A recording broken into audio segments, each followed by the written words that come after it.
കുട്ടൂസനും ലുട്ടാപ്പിയും പുട്ടാലുവിൻ്റെ ഗുഹയ്ക്കു മുന്നിൽ. ഞാൻ തന്നെ കയറണോ? നിന്റെ അമ്മാവൻ്റെ ഗുഹയല്ലേ, ധൈര്യമായിട്ട് കയറടാ. അതാ ഒരു ധൈര്യക്കുറവ്. പുട്ടാലു വരുന്നുണ്ടോയെന്ന് ഞാൻ നോക്കിക്കോളാം, നീ കയറ്. മാന്ത്രിക സാധനം വല്ലതും തടഞ്ഞാൽ മതിയായിരുന്നു. കിട്ടി, 2 മോതിരം. ഒന്ന് നിനക്കും ഒന്ന് എനിക്കും അല്ലേ? ഹഹാ, നമ്മൾ ഓരോന്നെടുത്താൽ പണി കിട്ടും. അതെന്താടാ, ഈ കുറിപ്പിൽ എഴുതിയത് കണ്ടോ? മുട്ടൻ അടിയുണ്ടാക്കുന്ന മോതിരമായതെന്ന്. ഇത് രണ്ടും ഓപ്പോസിറ്റ് മോതിരമാ. തൊടുന്നവർ തമ്മിൽ പൊരിഞ്ഞ വഴക്കാവും. ഓപ്പോസിറ്റോ? നീല മോതിരം ഒരാളും പച്ച മോതിരം വേറൊരാളും തൊട്ടാൽ അവർ ശത്രുക്കളാവും. വിരലിടണ്ട, ഒന്ന് തൊട്ടാൽ പോലും കുഴപ്പമാകും. ഓ, അതാണല്ലേ 2 പെട്ടിക്കകത്ത് വെച്ചിരിക്കുന്നത്. എടാ, ഇത് നമുക്ക് ആ രാജുവിൻ്റെയും രാധയുടെയും വീട്ടിൽ കൊണ്ടിടാം. ശരിയാ, മോതിരമിട്ട 2 അടിച്ചു ചത്തോളും. He he. മായാവി ഇതെല്ലാം കാണുന്നുണ്ടായിരുന്നു. തൊട്ടാൽ വഴക്കിടും അല്ലേ? എങ്കിൽ സൂത്രമുണ്ട്. മോതിരം കളയരുത്, റിസ്ക് എടുത്ത് അടിച്ചു മാറ്റിയതാ.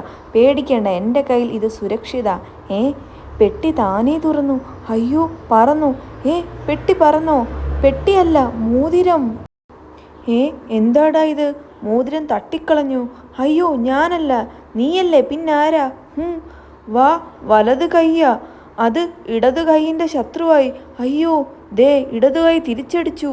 ബെസ്റ്റ്, മറ്റേ മോതിരവും പോയി. അമ്മേ, വലത് കൈ ഇടത് കൈയുടെ കഴുത്തിന് പിടിച്ചു. കൈന്ന് കഴുത്തോ? ഇടത് കൈ കുതിറി മാറി. അയ്യോ, മാറല്ലേ. ഹാവ്, വലത് കൈ പിടിവിട്ട് കുന്തത്തിൽ പിടിച്ചു. പിടിവിടല്ലേ. ദേ താഴേക്ക് വരുന്ന പിടിയടാ. അയ്യോ, തൊട്ടാൽ കുഴപ്പമാ. എടാ, 2 പേർ തൊട്ടാലല്ലേ കുഴപ്പം. നീ മാത്രം തൊട്ടാൽ നോ പ്രോബ്ലം. ഒരെണ്ണം കിട്ടി. മറ്റേത് ഈ വശത്താ. ഈ വശത്ത് കൊണ്ടുവന്നത് വെറുതെ അല്ല. ഹഹാ, അതും കിട്ടി. ഉഗ്രൻ ക്യാച്ച്. ഹി ഹി ഹി ഹി. 2ഉം കിട്ടി. വലത് കൈ കുന്തം വലിച്ചെടുത്ത് ഇടത് കൈന് ഒറ്റ കുത്തു. അമ്മൂ, ഹാഹാ. ലുട്ടാപ്പി ബോധം കിട്ടു, പക്ഷേ കൈകൾ വഴക്ക് നിർത്തിയിട്ടില്ല. എന്നാലും ആ പെട്ടി എങ്ങനെ തുറന്നു? മോതിരം എങ്ങനെ പറന്നു? എല്ലാം മായാവിയുടെ വിദ്യയാണെന്ന് കുട്ടൂസിന് മനസ്സിലായില്ല. മടങ്ങുന്ന വഴി മായാവി ഒരു കാഴ്ച കണ്ടു.